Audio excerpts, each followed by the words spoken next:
Hi guys and welcome back to the Mighty Blues. My name is of course Cameron and welcome back today to another live stream. It is the live game review to Everton's 3-1 defeat at Goodison Park last night against Manchester City. One of our two games in hand ends in a defeat to the side that look like they are destined to go on and win the Premier League title comfortably this season. I think this is the earliest game review we've ever done. The game hasn't even been finished 13 hours. I think the game finished 12 hours ago or something like that. But I had a bit of free time today, so I thought we'd sit down and we'd do the game review straight away. Look, obviously we've done the instant match reaction and the player ratings after the game, and initially, there's the emotion there, there's the frustration, there's the, you've got that instant emotion of the game. I've settled down a little bit.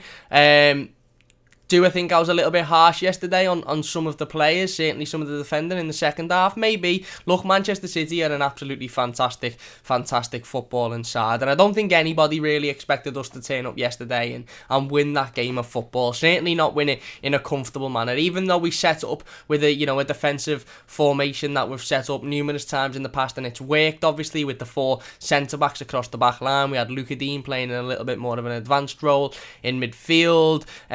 It was still always going to be a very, very, very difficult task, because there's a difference between playing a Chelsea side who were a decent side, and an Arsenal side who were okay, and a Leicester side who were a good side, and then playing a Manchester City side who were just a level above any of those sides I've just mentioned.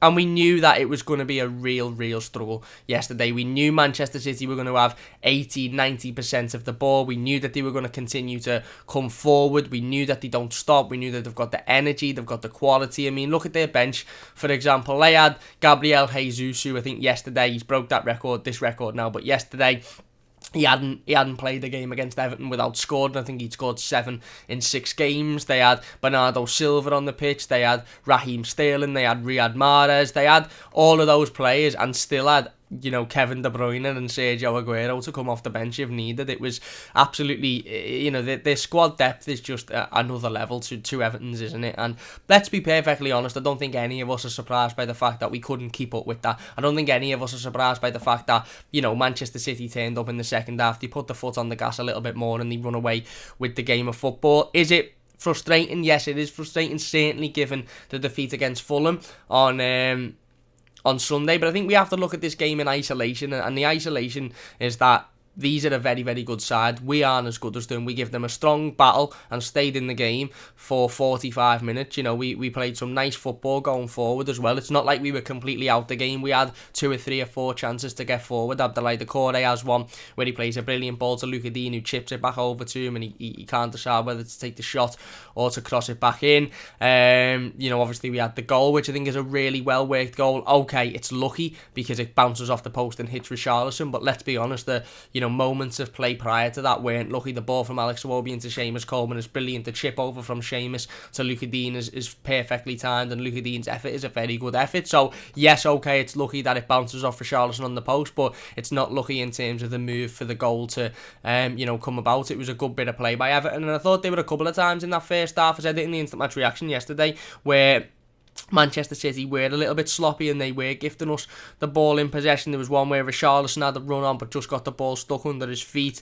There was one where Doucouré intercepted. I think it was about 3 minutes in. It was the first time we touched the ball. Doucouré intercepted and passed it to Richarlison. Passed it to Sigurdsson, who tried to get it to Richarlison and just couldn't get it. So, like I said, we weren't completely out of the game. Certainly not in that first half. And it was always going to be a case of, Everton having very, very little of the ball and having to do a lot with that amount of the ball that we had. And I did think there was a couple of times when we were a little bit sloppy. We gifted it back to them far too easily, i.e. by just lumping it up forward when there's no pass on, or again giving a sloppy ball away when we could have just done with holding up the ball and holding up possession. But let's be honest, they are an unbelievably well-oiled machine. They are absolutely fantastic, and There's a reason as to why I think they're 10, 13 points clear at the top of the table now, maybe even more. And for me, I'm going to go and win it by 20, 25 points comfortably, because they're that good. And they showed that yesterday. And like I said, we kept in the game in the first half. We battled, we fought, we had determination. But then that second half, they just ran away with it. And I don't think any of us can argue with it, to be perfectly honest with you. They ran away with it. They stepped it up a level. We couldn't keep up with their energy. Yes, I have issues with the 2 goals that we conceded, Riyad Mahrez's and Bernardo Silva's, but ultimately there's 2 ways of looking at it. You can look at it and say that's poor defending and we should have done better, or you can look at it and go, these players are knackered and they can't keep up with the energy or the movement of Manchester City. That's one thing that I think was evidently clear yesterday, is Manchester City are a side full of players who are constantly on the move. They constantly move about. I mean, I'd love to see the stats of pretty much every Manchester City player. They must have covered a lot of ground yesterday by just purely moving about constantly, whereas we don't. We have a midfield of, for example, Gylfi Sigurdsson, who doesn't do much moving whatsoever. Okay, Abdoulaye Doucouré gets about the pitch, Tom Davies does as well, but we have a lot of those luxury players per se that are good on the ball with the ball at their feet, but don't really make that movement off the ball. The second half really showed that when Manchester City just started to run away with it, and we were effectively chasing shadows. And I've seen a couple of people on Twitter say, we shouldn't accept that and that shouldn't be acceptable. And, we will get in the live comments in a moment. By the way, if you're enjoying the stream, by the way, so far, please do hit that like button. It does only take a second. If you're new to the channel, don't forget to subscribe as well. Share the stream. Let's try and get as many people in here as possible. Paul says, still can't believe after spending 500 million, we aren't better. But getting rid of Carlo ain't the answer, because who would we replace him with? And I think that's a really good point, and I understand those people on social media, and some people have come onto videos over the last 24 hours and said, look, we're not disagreeing with the fact that we're not as good as that Manchester City team, but why aren't we? Given the money that we've spent, given the the amount of players that we've brought in the last 5 or 6 years, why aren't we closer to that Manchester City level? And I think, listen, I don't think that blame is to be put on Carlo Ancelotti, to be perfectly honest with you. I don't think that blame is to be put on Marcel Brands either. We're going to talk about Marcel Brands in a different live stream a little bit later on today. I mean, you assess the signings that Carlo's brought in. You've got James Rodriguez, who's been very, very good, despite some fans thinking that he doesn't do anything, when very clearly most of the goals that we create come from him. Yes, he's not, an absolute magician. He is a magician, but he's not going to magic a goal out of nowhere when we're, putting in an awful performance, but he's still a very, very good and important player to this Everton team. Ben Godfrey, who I think has been exceptional, and I don't think anyone could argue with. Abdoulaye Doucouré, who's been very good. Alan, who's due to come back on Saturday, which is massive because we've missed him massively. So I don't think that fact can be put down to Carlo Ancelotti or even Marcel Brands, to be perfectly honest with you. And I think that's down to previous managers, previous regimes, and maybe a little bit of the blame has to go to Farhad Moshiri for, prior to Marcel Brands and maybe even Steve Walsh coming in, just blasting loads of money on players that aren't anywhere near good enough for what we need. And like I said, I understand those fans that yesterday, we're sort of saying, you can't accept defeat. And I didn't accept the defeat to Manchester City yesterday. I wasn't sitting there saying, I'm perfectly fine with losing 3-1 at Goodison Park. I'm perfectly fine with turning over and getting beat. I'm not. I'm absolutely not. But I can accept that if Everton put in 110% and we lose to the better side, then that is football. Sometimes in football, you will give 110% and you will lose to a side who have just got more quality than you. And that was what we did yesterday. Again, did we give 110% in that second half? Maybe, maybe not. I purely think we just tired. I think we just couldn't keep up with their energy. They were constantly moving. They were constantly, refreshing players. They brought a couple of different players on. De Bruyne come on, and it just absolutely, the game was finished by then anyway, but it just absolutely killed any expectation of an Evertonian for getting anything out of that game. And that was the difference. I think they're a fitter side than Everton, and maybe that's because they're playing in Europe as well, or maybe that's because, their players are better athletes. I don't know, but let's be perfectly honest, they didn't stop running for 90 minutes, and even at the end of the game, they didn't look like they put a shift in. We got to 50, 60 minutes, and as soon as we conceded that second goal to Riyad Mahrez, we really, really, really started to, it just fell to bits then. We couldn't keep up with them whatsoever. So I'm not acceptant in defeat. I'm not sitting here saying, yeah, that's fine, we lost yesterday, that, no issue with that whatsoever. Obviously, I've got an issue with that. We need to be better. The 2 goals we conceded in the second half, I still think defensively we should be better. The first one, you're allowing Riyad Mahrez onto his strong foot, and I had a couple of comments in the instant match reaction saying, Cam, it's just an absolutely world-class finish. You can't really do much about that. And as much as I think as soon as that ball leaves Riyad Mahrez's foot, that's it then. You can't. And as soon as that ball left Riyad Mahrez's foot, I put no blame on any Everton player. Don't put any blame on Pickford. Don't put any blame on the centre-half. But I put blame on those that allowed Riyad Mahrez to come in on a strong foot. Because it's all well and good saying it's an excellent strike and nobody can do anything about it. But why is he being allowed the time to come onto a strong foot and take that strike from that area? Why isn't somebody rushing out to him? Why isn't somebody throwing a challenge in or throwing themselves in front of that ball? Okay, it comes off his foot and it's perfectly timed, perfectly weighted, and it is a great strike and nobody can do anything about it, but we allowed them to come onto that strong foot. Same with Bernardo Silva. Okay, Manchester City, at that point, I think every Everton player had sort of just given up the energy battle and sort of thought, right, we'll just try and hold out here. Bernardo Silva completely ran off Gylfi Sigurdsson, who shouldn't have been in the defensive position. He takes the shot, Michael Keane turns his back prematurely, and Jordan Pickford gets an hand to it and probably should do better, but again, it's silly defensive errors. Now, I think the concentration completely went at that point. I think we just we weren't in the game whatsoever. I think we knew the game was over. I think we knew we weren't going to get back into it. I think we knew we weren't going to score again. And heads just dropped and the concentration went. And that is frustrating. And like I said, if this performance was in isolation, if this result was in isolation, if we'd have gone out, and I keep saying this, and it's not about Fulham, and I don't want to bang too much on about Fulham because, listen, I understand that people will say that game's done now. It's not about that. We need to move on. But if we'd have gone out and beaten Fulham on Sunday and come into this game after a decent win against Leeds, a point against Manchester United, a win against Tottenham in the cup and a win against Fulham, then we'd probably all be sitting here tonight going, you know what, that isn't the worst. It's not the worst thing in the world. It's not the end of the world. It's not ideal. It's not great. We're not accepting it, but it's not the end of the world. Whereas the defeat to Fulham, again, it's just a knock on the confidence. And do I think we were better yesterday than we were last Sunday? Yes, I do. I think we were considerably better, certainly in that first half. I think we actually showed a bit of fight. We showed a bit of spirit. I think having Alex Iwobi in the team was clear of that. He's a player that runs at people. He's a player that isn't afraid to, use his body, use his strength, use his pace to get at the opposition. And he did that, and he troubled Manchester City on a couple of occasions. Like I said, that ball into Seamus Coleman for the goal is brilliant. It's absolutely brilliant because the Manchester City defenders are expecting Alex Iwobi to put that ball over the top, and he just slides it into Seamus, who's in loads of space, absolutely loads of space, and he puts it over the top to Dean, who obviously strikes it onto the post, and then it's Richarlison. But let's be honest, look, Manchester City controlled the game throughout, absolutely controlled the game from minute 1 to minute 90. It was comfortable for them. It was, even when we scored, and even in those moments that we were coming forward, we didn't really make too many clear cut chances. I mean, not only did they score 3 goals, but Gabriel Jesus had 2 or 3 chances that on another day he probably scores. Definitely against Everton, one in the I think just after Yerry Mina was taken off, which we'll talk about in a second,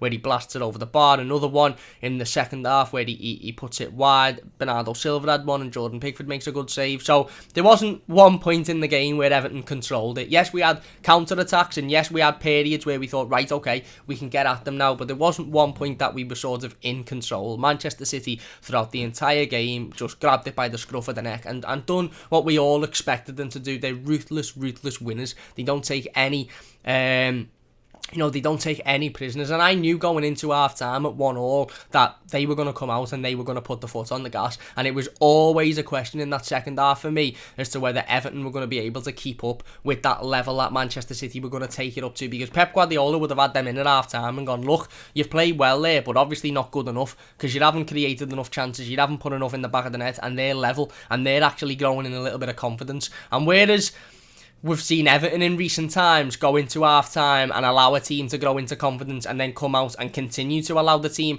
to gain confidence and go on and get another goal, Manchester City done the complete opposite to what Everton usually do yesterday, and they turned up at half-time and they thought, yeah, you know what, we have allowed them to have a little bit of confidence here, we've allowed them to get back into the game, we've allowed them to get forward and sort of feel like, you know what, we can get at these, so let's just turn it up a level in the second half and let's completely kill the game off. And they did that. They didn't only do that by the goals, but but they done that with the movements off the ball. They done that with the constant pressure, the constant press.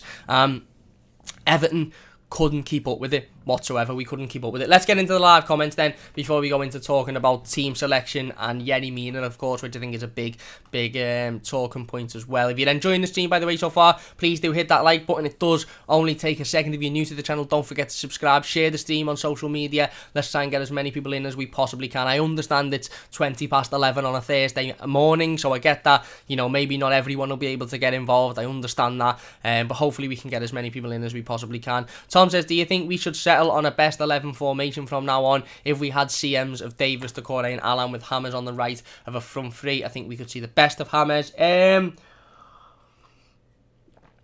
think the constant rotation, I understand the constant rotation, and I get that it's potentially needed for, you know, for injuries and stuff like that. And look, you know, you only have to look as far as yesterday. Yerry Mina had to be taken off after the 20th minute because he'd picked up a knock. Now imagine Yerry Mina had picked up a knock after 20 minutes against Fulham on Sunday, and we'd have all been sitting there saying, why wasn't he rested for the game against Manchester City? So I get that, and I think it's a bit of a double-edged sword for Carlo Ancelotti, because on one hand he's thinking, right, I've got to rotate because I don't want to, you know, players picking up injuries. I want to keep everyone fresh. I want to keep it competitive. And on the other hand, he's thinking, well, if I continue, for me, I'm thinking, well, if he continues to constantly change it and change the back line and change the midfield and change the tactics, then nobody is getting any consistency, and players are struggling to sort of continue to perform at a decent level because it's constantly changing. I'd like to think when Alan returns, it'll be Alan and Decore back in that centre midfield partnership, and that will stay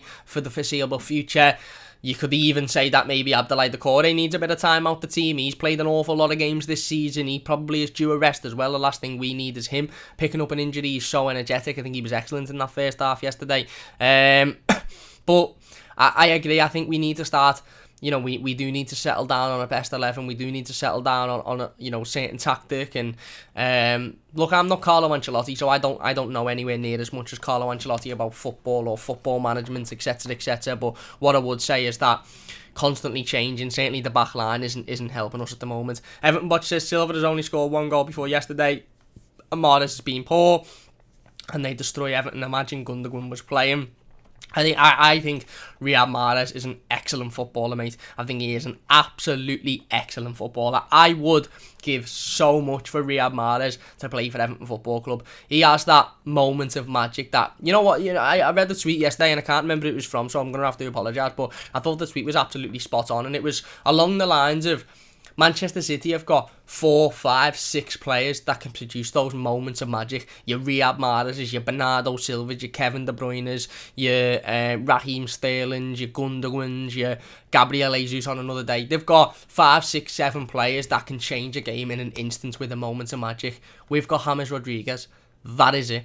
And okay, you could say Richarlison as well, but we haven't seen an awful lot of Richarlison changing games off his own back. We've seen him score, and he scored again yesterday, and I think it's brilliant for his confidence. But we haven't really seen him this season, for example, doing what he was doing, you know, season before last or last season, where he was picking the ball up on the halfway line, running and slotting it bottom corner. We haven't seen enough of that whatsoever from him. So we effectively have got James Rodriguez to change a game. And if James Rodriguez comes on and for whatever reason doesn't have a great game or isn't really involved, we probably ain't going to do much going forward. We probably ain't going to create much. I know we've got Luca Dean as well, who's got, you know, excellent service, but again, it's not really those moments of magic that you get from players like Riyad Mahrez, who took it in on his left foot and just curled it in. Who was the last Everton player, barring James Rodriguez, to take the ball in on his, you know, on his right or left foot from 20 odd yards out and just strike it into the back of the net? Probably Gylfi Sigurdsson 2 years ago, and I think that's the reason why he's still playing, to be honest, because Carlo thinks that he's still got that in his locker, but he doesn't do it anymore. That game was changed and turned around yesterday, and I honestly do think it was, because as much as I think we were being outrun in the second half, and as much as I think Man City had turned up their energy and we were struggling to keep up with that, I think if the game had stayed 1-1 for another 10 or 15 minutes, the sort of adrenaline and the momentum might have kicked in for Everton, and we might have just thought, you know what, we're absolutely goosed here, they're running around us, but let's just hold off here and try and get a point. But as soon as Riyad Mahrez has let it on his left foot, that's all it takes for a player of that quality. One moment and it's back in the back of the net. And that goal didn't only put Manchester City 2-1 up, but it drained every bit of confidence and every bit of energy that any Everton player had. And from that point on, it was just an absolute walk in the park for Manchester City. The Dugout football channel says, big up Cam, hope you're well, mate. Cheers, bud, I'm okay. Same old Everton says, hello Cam, hi mate, Everton now, what's happening? He says hi. Paul also says a new goalkeeper and a right back and a fast winger in the summer is an absolute must. Yeah, I agree. I think, to be perfectly honest with you, players that run with the ball, players that run without the ball, players that move, to be honest with you, because again, yesterday, Gylfi Sigurdsson worked hard and is okay on the ball, but what does he do off the ball? What does he do? He's ineffective in a game against a side like Manchester City. Really, really ineffective. And you know, we'll get into Carlo Ancelotti's substitutions in a moment, because again, I think how Tom Davies is coming off and Gylfi's being dropped back is beyond me, but there you go. Eugene says, what do you think of the news about the new Everton stadium? We're going to talk about it a little bit later on today. We're going to do another live stream talking about that, talking about Marcel Brands, talking a little bit about Moise Keane as well. So if you could get involved with that, it'll be I'll be really, really appreciative. That'll be probably about 1:30ish, 1 o'clock. Niall says, hate saying it, but don't know if Carlo is the right one to take us up. I think he is, Niall. I think he is. I think, look, Carlo Ancelotti is.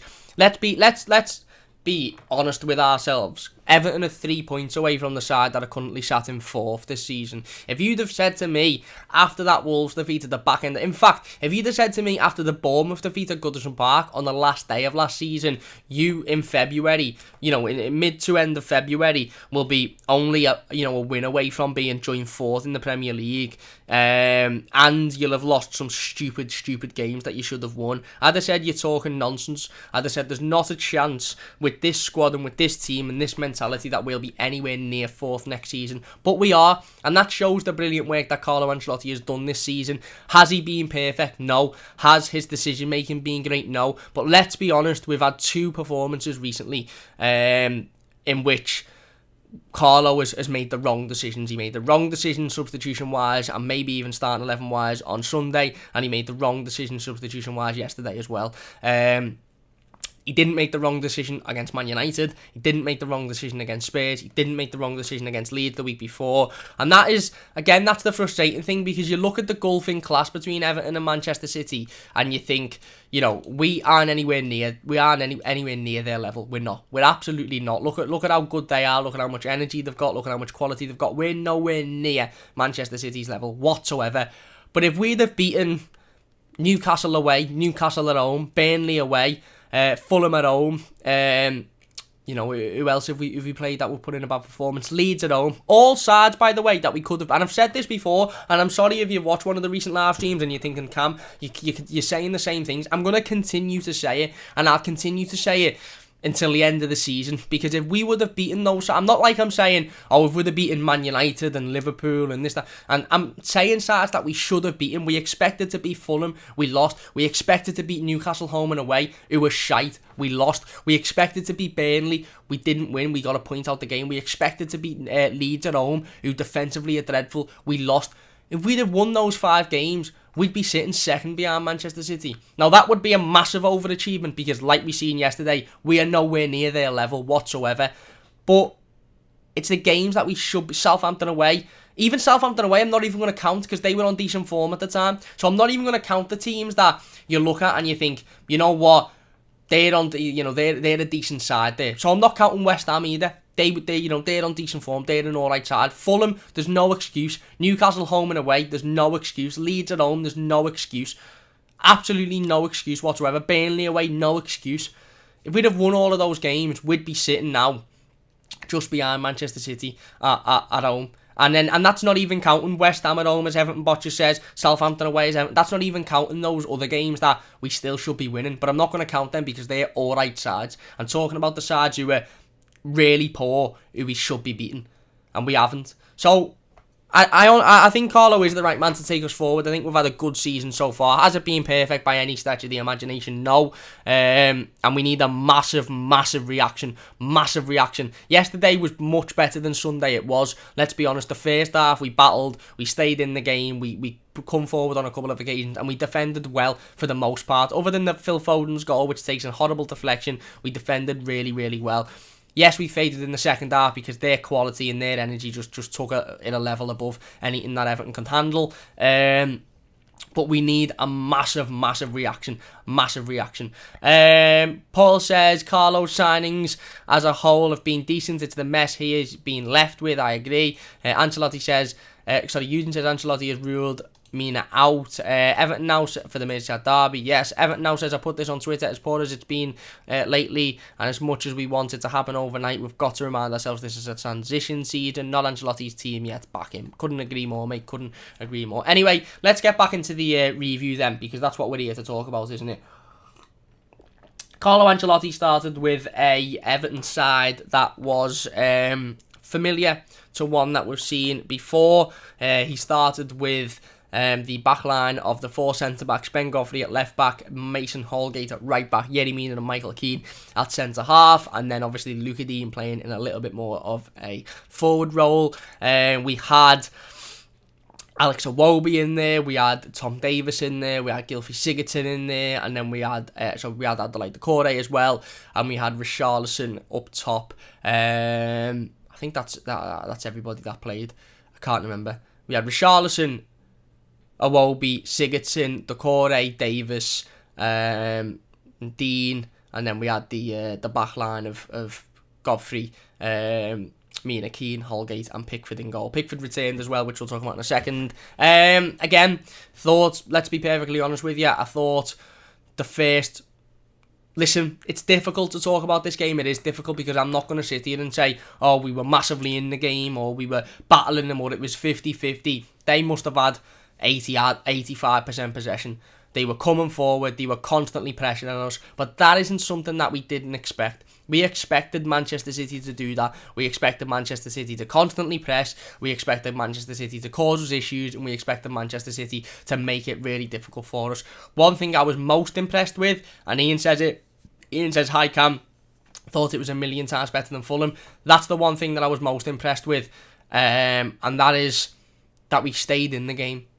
We battled. We did get forward on a couple of occasions. They made a couple of mistakes. They made a couple of mistakes in possession, and we got forward and we created the odd half chance. No clear chance to create it, but we created the odd half chance, and we defended quite well for the most part. Okay, we got caught on the wings a couple of times. I think Luca Dean got caught by Gabriel Jesus on one occasion, but Ben Godfrey or Yerry Mina was in there to get it out, and Michael Keane, I think, was excellent in that first half as well, and we defended really, really well for the most part of the first sort of 45 minutes. Were we in control of the game? No. Were we the better side? No. Were we pressuring Manchester City anywhere near as much as they were pressuring us? No. But we were in the game.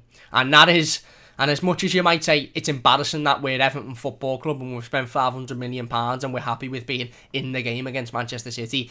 Let's be perfectly honest with you, we weren't in the game at any point on Sunday against the Fulham side who looked destined to get relegated. So being in the game against the Man City side who were going to win the league comfortably is an improvement. And it was refreshing to see that we were fighting, we had that energy and we had that battle. Like I said, Abdoulaye Doucouré in that first half for me was absolutely exceptional. He was nicking the ball off of Manchester City players constantly. He was playing nice, neat passes. He was moving us forward. I think Alex Iwobi, Everton Bot says Alex Iwobi has no end product. He needs a right back like Dean who can cross.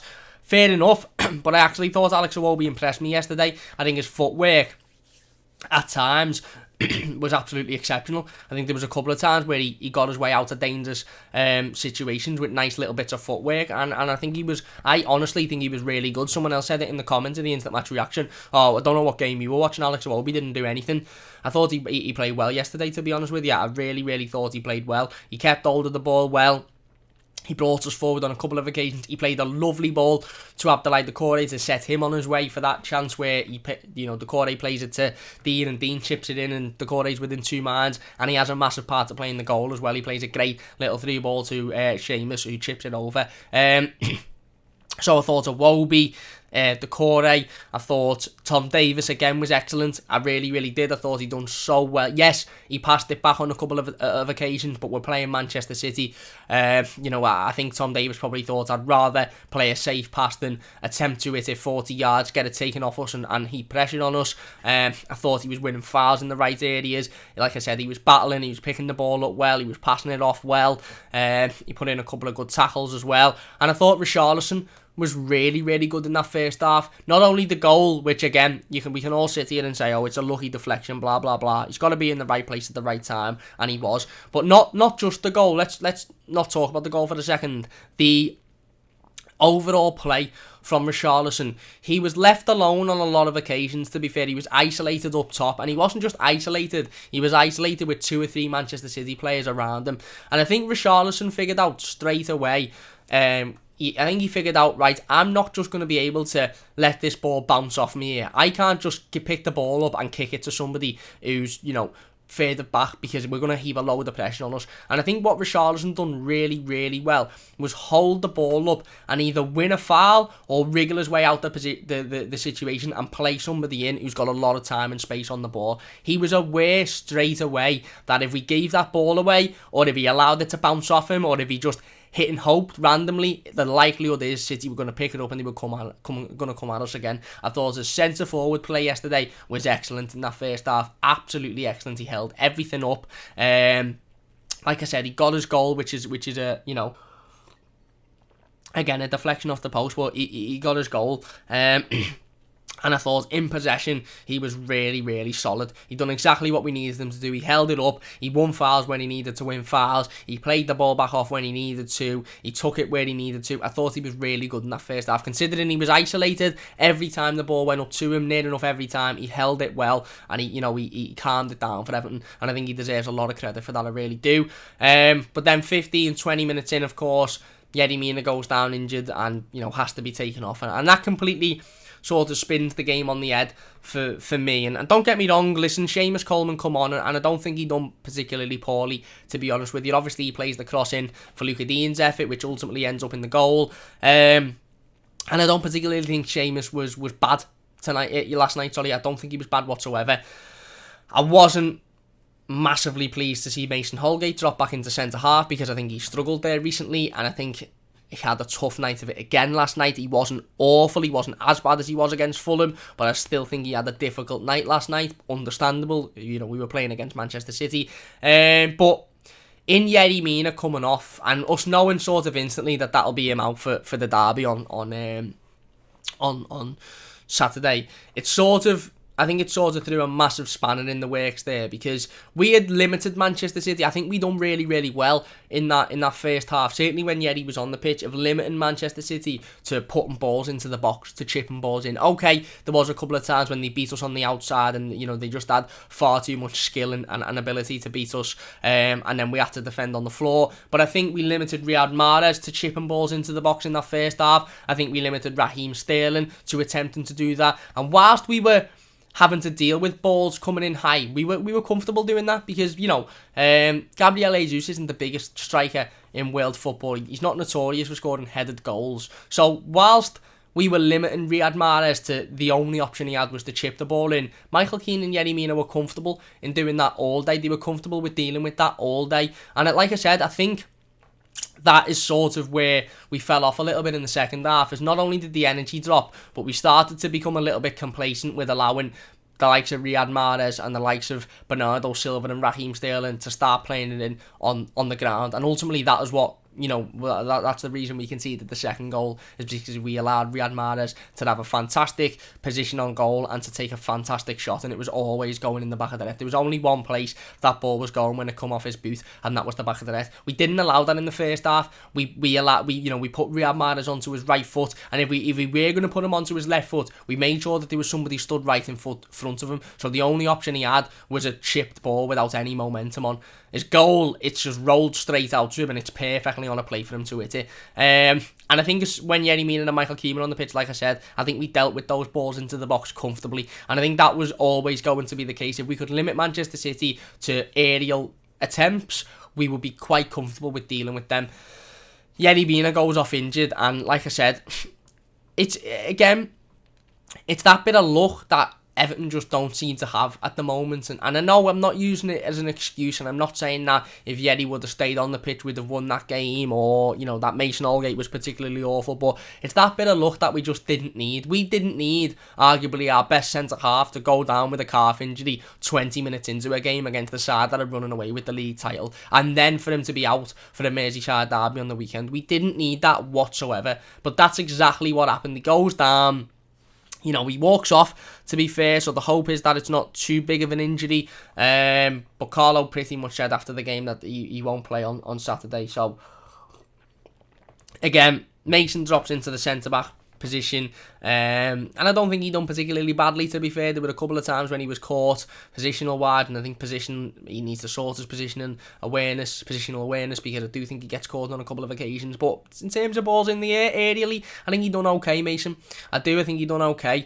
But we lacked that massive presence at the back in Yerry Mina, and it was evidently clear that we lacked that massive presence in the back in Yerry Mina. If you're enjoying the scene, by the way, so far, please do hit that like button. If you could share it on social media, it would mean a great deal to me if you can get as many people in as possible. We will get back in the live comments in a moment. And that obviously thrown a spanner in the works. Like I said, Yerry had to go off. We lost that sort of aerial threat. We put Mason back into centre-half and Seamus Coleman coming at right back. And I thought Seamus done okay. But like I said, you know, for the rest of the first half, Manchester City were constantly coming at us. They were constantly hitting us. They were constantly pressurising us. And we had to deal with that ultimately. You know, any lapse in concentration, any moment in which we sort of just, you know, allowed ourselves to fall asleep a little bit, they were always going to capitalise on. And that's exactly what happened. I think Phil Foden takes a corner. It gets headed out.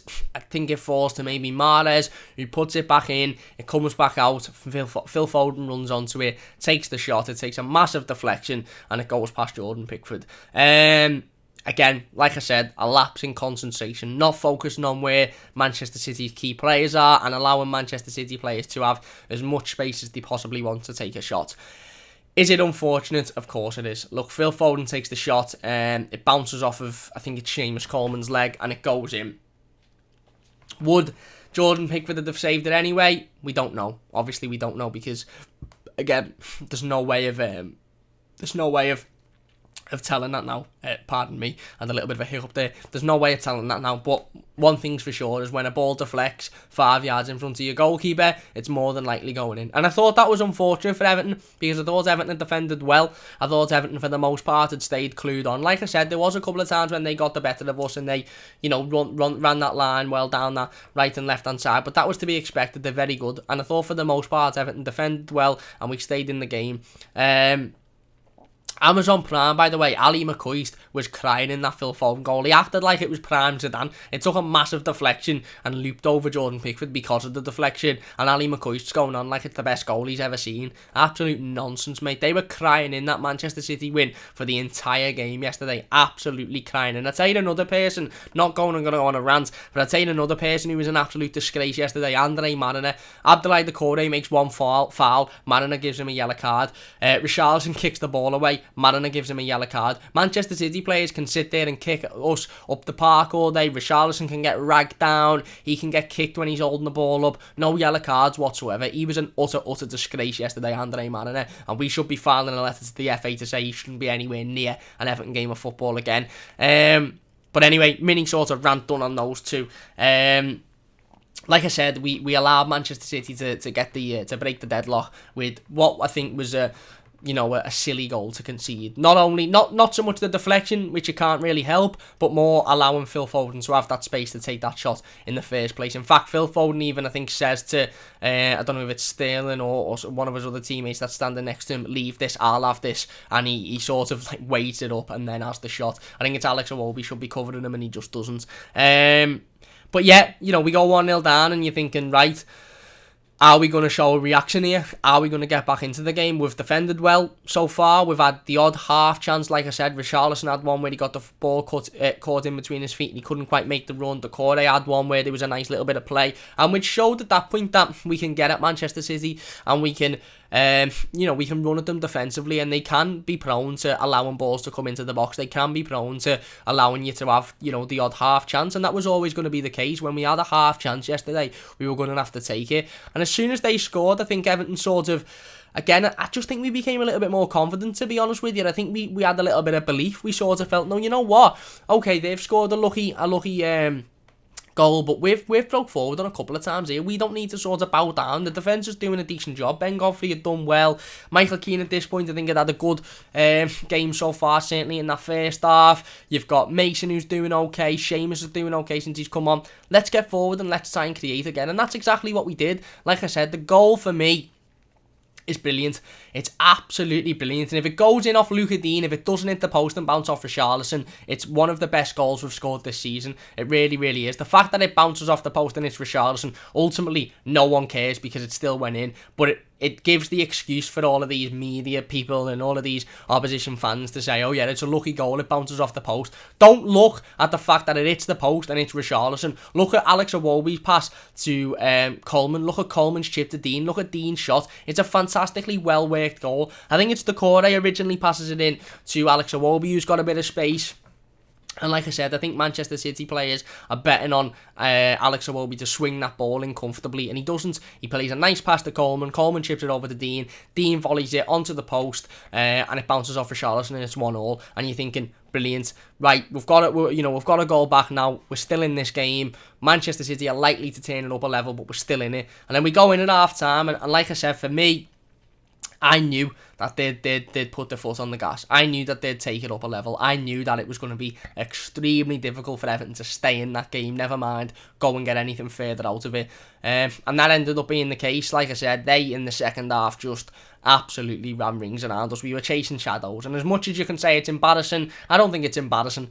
I don't think it's embarrassing that we couldn't get anywhere near the best team in the country by a mile. Not many teams will get anywhere near. The reigning champions who won the league by however many points last season couldn't get anywhere near them 2 weeks ago. They got embarrassed at Anfield. So I don't think it's particularly embarrassing that the side that are running away with the league comfortably were playing football around us like, we were a group of kids. It's frustrating. It is frustrating considering how much we fought in that first half. But like I said, I think there was a couple of situations in the second half that just didn't help us whatsoever. And we'll talk about those in a second. If you're enjoying, by the way, please do hit that like button. If you're new to the channel, don't forget to subscribe as well. Really, really appreciate all of the support. Honestly, it means a massive amount to me. Paul says, if he isn't, then who would we replace him with? There's no one else that sticks out that could replace him. I think he's talking about Carlo. Eugene says, I think Everton will miss DCL last night against City. Yeah, I think, listen, again, as much as we may have missed Dominic Calvert-Lewin's ability in front of goal or his aerial ability, I think Richarlison done a really, really good job at holding that ball up. I think Richarlison done a really good job of being the centre forward, if I'm being honest, certainly in that first half. The Dugout Football Channel says, you want DCL to be fit, always want the best players to be fit in the best games. Exactly, mate, we do. And Carlo has said today that he expects Calvert-Lewin and Allen to both be available to start on Saturday. Eugene says that Ancelotti optimistic. Dugout says it's one of the most interesting Merseyside derbies this week. Both sides not in great form. Liverpool have 9 points from 10 games. Recently 2. It could be Everton's best chance to beat. It's always our best chance to beat Liverpool at Anfield, mate. That's why I don't fall for any of this, because the amount of times in my 22 years of supporting Everton that we've turned up to a Merseyside derby and it's been our best chance to beat Liverpool at Anfield in years and years and years, and we just don't turn up. Obviously, Everton are going into this game on a very, very good run of form away from home. At Goodison, we're crap. We're absolutely crap. I don't want to play another game at Goodison this season. I really don't. If I can't be sat at Goodison, this might be a bit selfish, but if I can't be sat at Goodison watching them live, I don't want to play again at Goodison because we're absolutely atrocious this season. I'd rather play every game away from home now until the end of the season. And Liverpool have struggled at home so far, but again, none of it matters in a Merseyside derby. None of it matters. Cal says, we never spent £50 million. We played well, but it's the best side in the world. What could we do? We thought all the stick. Hammers is frustrating. 14 contributions and Carlo out shouts are pathetic. I agree.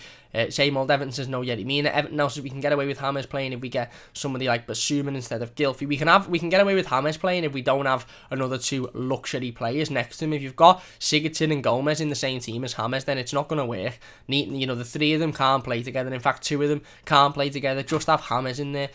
Mark the Narc says, alright, Cam, very worried about the derby. Think their energy will destroy us, and also I think the FA is putting us against City 2 days before the derby. We're going to talk about the Merseyside derby tomorrow. The preview for the derby will be up tomorrow, so look out for that one.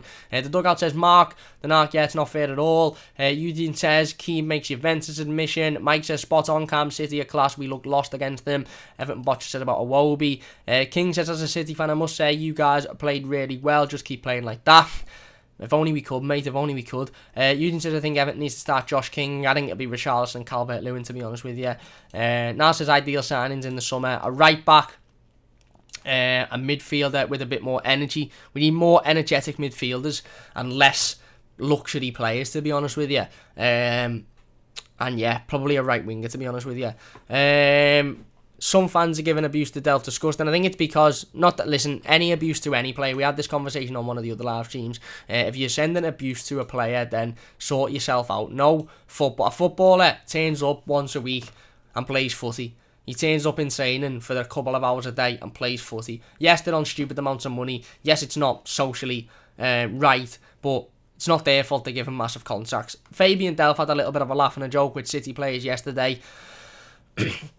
Fabian Delph shouldn't be an Everton player for other reasons, not because he's having a laugh and a joke with City players. I think Richarlison was seen talking to some of the Brazilian Manchester City internationals after yesterday's game as well. No issue with that whatsoever. They're teammates for nationalities, they're friends. No issue with players talking. And to be fair, I haven't got a massive issue with Fabian Delph talking to Manchester City players after the game. My issue with Fabian Delph is he's on 80 odd grand a week. He doesn't play football because he's either sat on the injury table or he's arguing with fans, and that's why he needs to leave this football club. Not really too bothered about him laughing and joking with City players. It's the fact that he's a utter liability and he's getting paid to do fuck all. My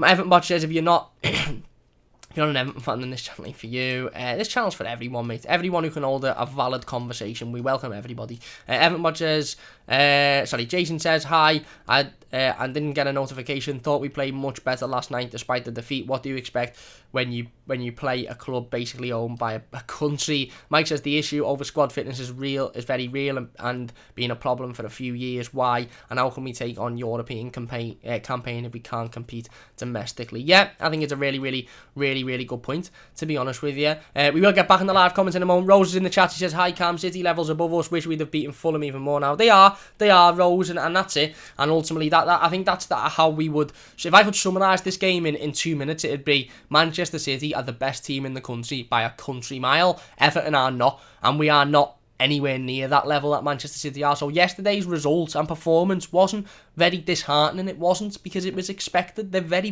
good. There was certain parts of the game that I think I scratched my head at, and I thought we haven't helped ourselves, which we'll go on to talk about in a second.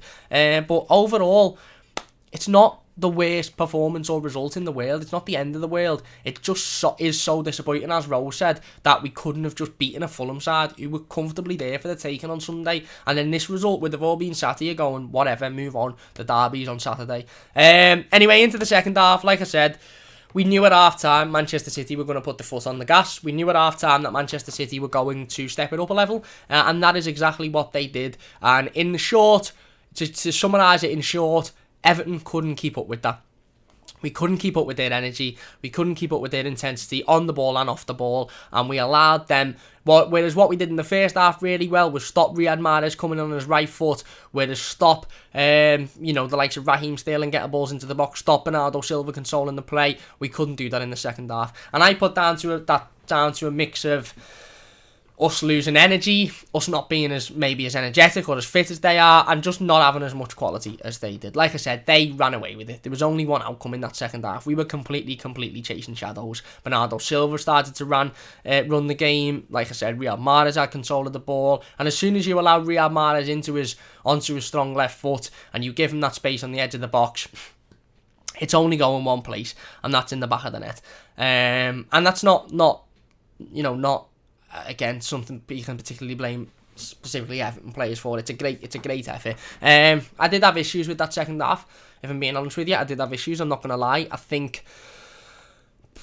don't think Carlo Ancelotti helped himself with substitutions. Why Tom Davies is being brought off? Firstly, listen, the substitutions. Let's just talk about the substitutions on a whole. Obviously we didn't know he was coming off before we knew he was coming on, because we seen Josh King and James Rodriguez getting ready, getting stripped to come on. I thought, brilliant. He's going for this here. He's not going to defend a 2-1 loss. He's actually going out to win a game of football, or he's going out to at least get something out of a game of football and not bow down and accept defeat. So I was made up when I seen Josh King and James Rodriguez ready to be brought on. I thought, this is excellent. We're actually going for the throat a little bit here. It could bite us on the arse, and we could, be it on the counter-attack and get beat 4 or 5-1, but at least we're going for it a little bit. At least we're not bowing down to Manchester City. But then you see who comes off, and you're sort of thinking, why? Alex Iwobi had faded in the second half. He had. And he's done that on multiple occasions this season, where he's had a really good first half, or he's had really good spells of getting forward and creating and showing his energy and showing his intensity. And then he's had spells where you don't even remember he's on the pitch. You can't even tell he's on the pitch because he's not involved whatsoever.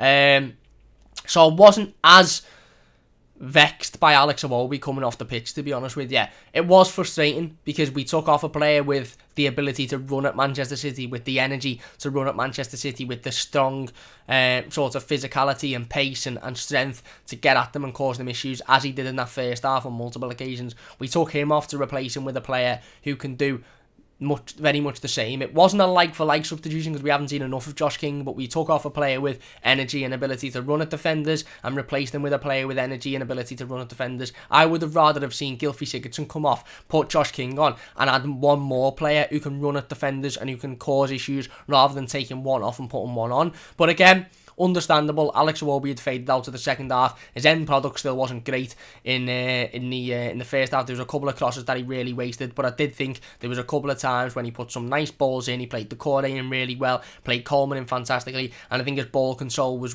really good in that first half. And that is what we needed at that point. We needed players who could keep hold of the ball. We did give the ball away far too many times yesterday. We gifted them. Michael Keane, big part of I give Michael Keane a 6 yesterday on the player ratings, and that's because I think in the second half there were far too many times where he just got the ball defensively and just lumped it up. He just kicked it, and it just went straight back to Manchester City, and they just piled the pressure back on. There was no need to do that. We needed to be able to keep hold of the ball well, and that's why I applaud Richarlison for his performance yesterday, and I think Alex Iwobi did do that well. But Alex Iwobi comes off, fine, wasn't really consistent, not the worst decision in the world. The decision to take Tom Davies off for James baffles me. Absolutely baffles me, because the perfect substitution there would have been Sigurdsson for James. And you know what? I don't even blame Gylfi Sigurdsson. I've seen a lot of people go in on Gylfi Sigurdsson and say, oh, he's awful and he can't defend and this, that, the other. I'm not even going to say it. I'm not going to say it, because it's not Gylfi Sigurdsson's fault that Carlo Ancelotti has taken Tom Davies off and said to him, right, you're going to go and do that defensive role now. He cannot defend. He isn't good enough off the ball. He isn't quick enough off the ball. He isn't aware to what's going on around him. He can't keep up with the pace and the energy of a Manchester City side. And above all of that, he can't defend. He isn't a defensive-minded player. He never has been. He never will be. He is an attack-minded player. The substitution there was set up perfectly for Gylfi to come off, James to come on, replace a luxury player with a luxury player, and give a little bit more going forward, because Gylfi, as much as he worked hard and as much as he had a couple of chances with the ball and he played it off well on a couple of occasions, he didn't really do an awful lot, did he? He didn't do an awful lot whatsoever. As soon as Tom Davies come off and Gylfi dropped back into into defensive midfield, I was scratching my head, because I was just thinking, why? Why is Tom Davies coming off?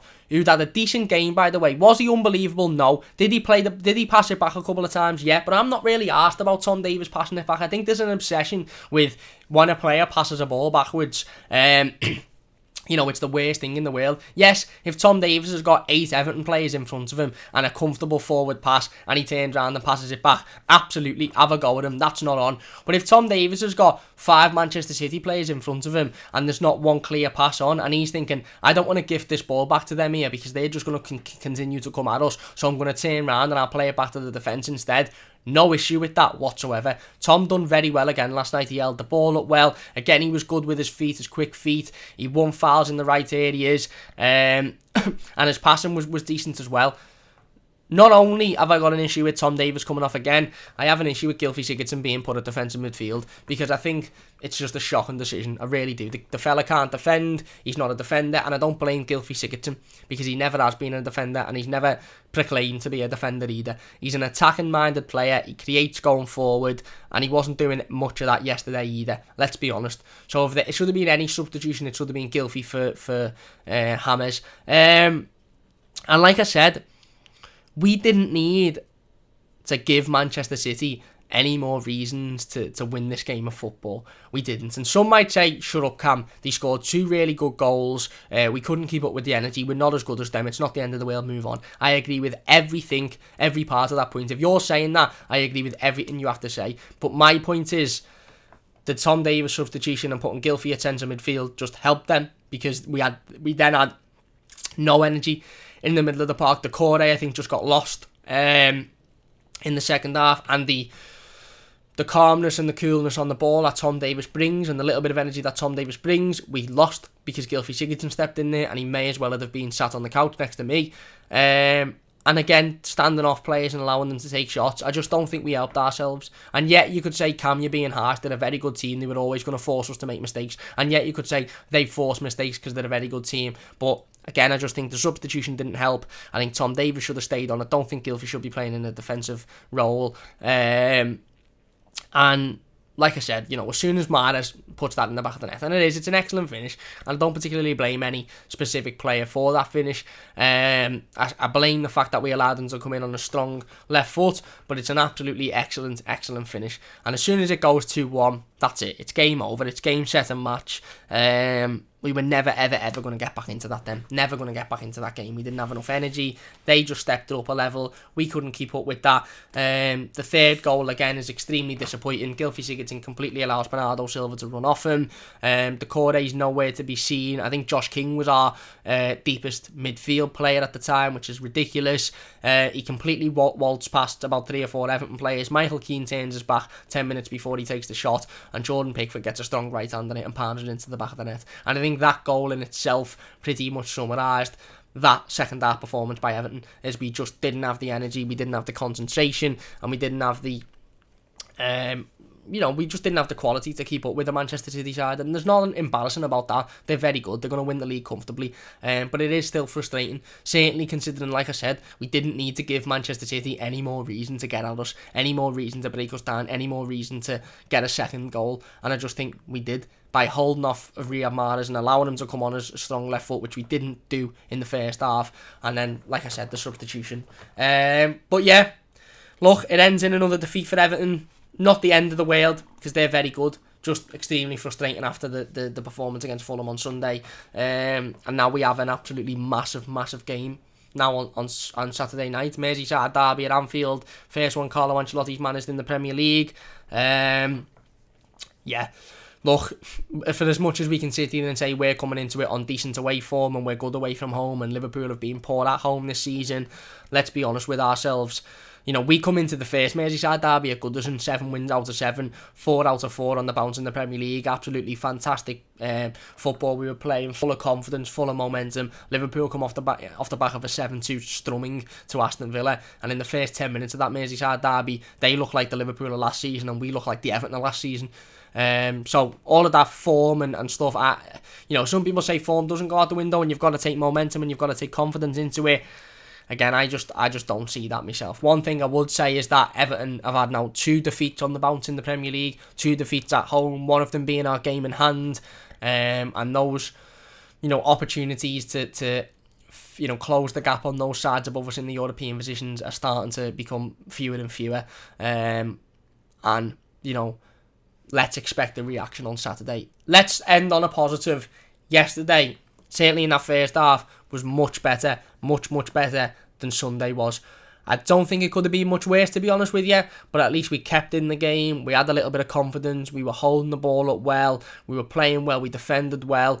Yes, they ran away with it in the second half and we couldn't cope with that. That's fair enough. But the first half especially was a lot better than Sunday. Ian says, don't get why Tom got taken off and would have given Josh a run out for Sigurdsson. Gutted for Yeri as well. I still don't understand how Gylfi's staying on the pitch in these games of football. I'm gutted for Yeri Mina. I absolutely am. He'll be a big miss on Saturday. Jason says, at least Sumi will be back to playing once a week. This weekend and midweek stuff has been taxing. Tell me about it, mate. Tell me about it. Stewie says, right, Cam, not been on a live for a while. Hope it's good, mate. What's happening, Stewie? Missed seeing you on. I hope you're well, mate. I'm all good. He says, shared on Twitter. Cheers, Stu. James Gray says, what was Sigurdsson playing at? Listen, I think for Bernardo Silva's goal, I think everybody just got tired. And again, I'm sick of blaming Sigurdsson because he's not a defensive-minded player and he shouldn't be there. And he's not said, right, I'm going to go and stand here because that's where I want to play. Carlo said, right, you drop back and we'll take Tom Davis off. And that's the wrong decision for me. George says, what right back would you get? It's difficult, mate. I think the obvious answer is Max Allen's from Norwich. I'd love Max Allen's from Norwich. But I think if we are to sign a right back in the summer, it'll be somebody we don't expect. Mike says, spot on, Rose. Daniel says, I wouldn't have been bothered.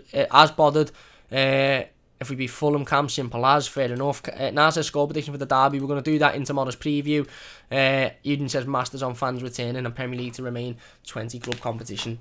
Didn't even know that was a talking point, to be honest with you. Anyway, that's going to do it for this live stream. If you have enjoyed it, please do hit that like button. We'll be back in about probably half an hour or so. I want to talk about the stadium update. I want to talk about Marcel Brands. I want to talk about Moise Keane as well.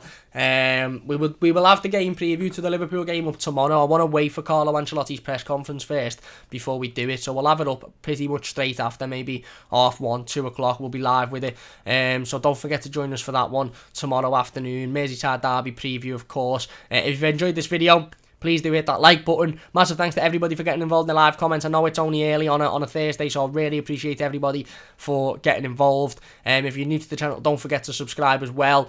Like I said, loads more content coming up. We'll be live again in about an hour or so, and then we'll have the preview and the weekly news roundup up tomorrow as well. Massive thanks for watching. If you've enjoyed it, leave a like, subscribe if you're new, and we'll see you soon on the Mighty Blues.